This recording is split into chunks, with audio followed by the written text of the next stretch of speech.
Assalamualaikum warahmatullahi wabarakatuh. Halo anak-anak, selamat pagi.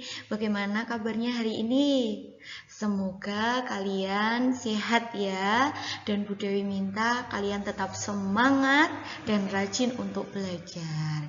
Nah anak-anak, hari ini Bu Dewi akan menyampaikan tentang mata pelajaran matematika, yaitu bab taksiran. Bu Dewi minta kalian simak dengan baik-baik ya.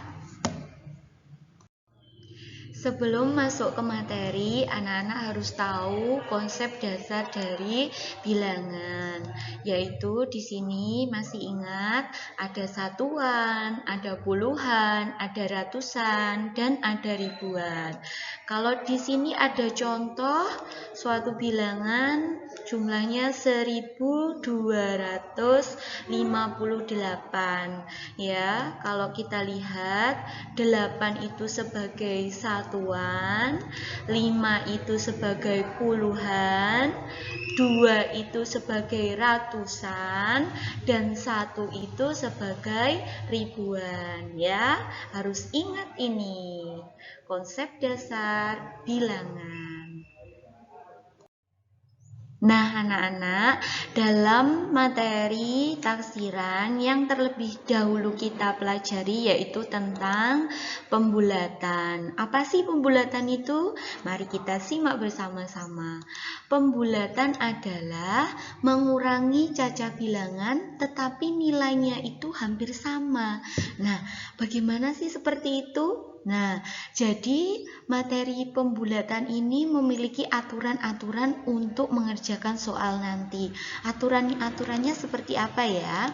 Nah, yang pertama, jika ada angka 1, 2, 3, 4, maka nilainya itu 0 atau kita hilangkan.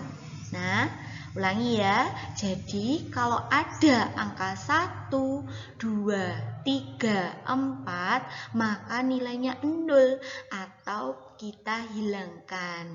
Terus aturan yang kedua itu jika nilainya 5, 6, 7, 8, 9 kita bulatkan ke atas atau ditambahkan dengan angka 1 ya. Itu merupakan aturan dari pembulatan bilangan. Nah, anak-anak lanjut ya. Yang kita pelajari terlebih dahulu itu adalah yang pertama, pembulatan kesatuan terdekat. Nah, pembulatan kesatuan terdekat ini juga harus melalui aturan, yaitu yang pertama, jika angka di belakang koma itu ada 1, 2, 3, 4, maka angka tersebut harus dihilangkan. Yang kedua, jika angka di belakang koma itu ada angka 5, 6, 7, 8, 9, maka dibulatkan ke atas atau ditambahkan 1 ya. Langsung saja kita masuk ke soal ya. Nah, di sini ada 1,2. Nah, di sini kalian lihat anak-anak, di belakang koma itu ada angka 2. Nah, angka 2 itu termasuk angka yang harus dihilangkan. Berarti angkanya tinggal 1. Nah, di sini ada soal lagi. Nah, di sini ada 2,5. Nah, di belakang koma ini ada angka berapa? Ada angka 5 ternyata. Berarti angka 2 ini harus ditambahkan dengan angka atasnya atau ditambah dengan angka 1. Sudah paham? Nah, ini aturan dari pembulatan kesatuan terdekat loh ya. Nah, anak-anak, lanjut yang materi kedua yaitu tentang pembulatan kepuluhan terdekat. Nah, pembulatan kepuluhan terdekat ini juga mempunyai aturan. Ya, aturan yang pertama, jika angka satuan itu ada 1, 2, 3, 4, maka angka tersebut dihilangkan. Terus yang kedua, jika angka satuan itu ada 5, 6, 7, 8, 9, maka dibulatkan kepuluhan ke atas. Nah, bagaimana cara kita untuk mengerjakan soal? Kita masuk ke soal ya, agar lebih mudah. Nah, di sini ada angka 13 ya. Masih ingat konsep dasar bilangan? Angka 3 ini sebagai apa? Angka 3 ini sebagai satuan dan angka 1 ini sebagai puluhan. Nah, angka 3 ini termasuk angka yang harus dihilangkan. Berarti tinggal angka 1. Karena 1 ini menunjukkan puluhan, ditulis berapa? 10. Nah, lanjut yang kedua. Di sini ada angka 18. Nah, 8 itu sebagai satuan dan 1 itu sebagai puluhan. Nah, 8 ini termasuk angka yang dibulatkan ya, angka yang dibulatkan ke atas. Jadi kita lihat angka puluhannya ini kan 1. Berarti angka kepuluhannya di atasnya adalah angka 2. Dan 2 itu harus termasuk puluhan. Jadi kita tulis 20. Nah, mudah kan? Nah, anak-anak, masuk yang ketiga adalah tentang pembulatan ke ratusan terdekat. Pembulatan ke ratusan terdekat ini juga harus menggunakan aturan. Nah, aturannya seperti apa ya? Nah, aturan yang pertama itu jika angka puluhan kurang dari 50, maka dianggap hilang. Dan yang kedua adalah jika angka puluhan sama dengan 50 dan lebih dari 50, maka dibulatkan ke ratusan atasnya. Ayo coba kita langsung masuk ke contoh soal. Pasti kalian bisa ya. Yuk, sekarang yang pertama soalnya ada 123. Dalam konsep dasar bilangan, 3 itu sebagai satuan, 2 itu sebagai puluhan, 1 itu sebagai ratusan. Kita lihat di sini angka puluhannya adalah 23. Nah, 23 itu kan kurang dari 50.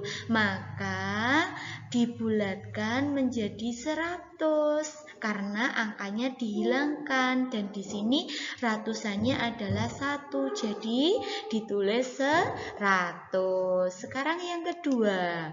Nah, yang kedua ini ada 250 ya. Nah, 250, 0 ini sebagai satuan, 5 ini sebagai puluhan, dan 2 ini sebagai ratusan. Puluhannya angka berapa? Angka 50. Nah, di sini angka 50 itu berarti dibulatkan ke ratusan atasnya. Jadi, angka ratusan di sini ada 2. Nah, di atasnya lagi ratusannya ada 300. Betul ya. Sangat mudah sekali. Nah, anak-anak, pembulatan yang terakhir di sini yang keempat adalah pembulatan ke ribuan terdekat. Sama, juga harus menggunakan aturan. Aturannya apa ya? Yang pertama, jika angka ratusan kurang dari 500, maka dianggap hilang. Dan yang kedua adalah jika angka ratusan sama dengan 500 dan lebih dari 500, maka dibulatkan ke ribuan atasnya ya. Bagaimana seperti itu? Coba kita langsung masuk ke soal. Nah, di sini ada contoh soal 1250 ya. Nah, di sini dilihat angka yang menunjukkan ratusan itu adalah 250. 250 itu termasuk kurang dari 500. Maka angka yang ribuan ini tetap jadi ditulis 1000. Pinter. Terus yang kedua ada soal. Nah, di sini ada soal 1500. Nah, di sini 500 ini termasuk angka yang harus dibulatkan ke ribuan atasnya. Nah, di sini yang menunjukkan ribuan itu angka 1. Berarti angka 1 ini dibulatkan ke ribuan berikutnya ya, berikutnya atau atasnya. Setelah angka 1000 yaitu 2000. Nah, seperti itu. Nah, di sini ada contoh soal lagi. Nah, ada angka 3880. 3880. Angka ratusannya mana? Angka ratusannya itu ada 880. Nah, 880 itu termasuk angka yang harus dibulatkan ke atasnya ribuannya ya. Ini ribuannya mana? Ribuannya angka 3. Berarti setelah 3000 ribuan berikutnya adalah 4000. Nah, paham kan? Sangat mudah sekali, ya. Nah, anak-anak, hari ini kita sudah mempelajari tentang bab tarsiran ya. Dan yang pertama kita sudah mempelajari tentang pembulatan. Nanti kita akan mempelajari materi yang berikutnya ya. Anak-anak harus tetap belajar, semangat, dan jangan lupa jaga kesehatan. Wassalamualaikum warahmatullahi wabarakatuh.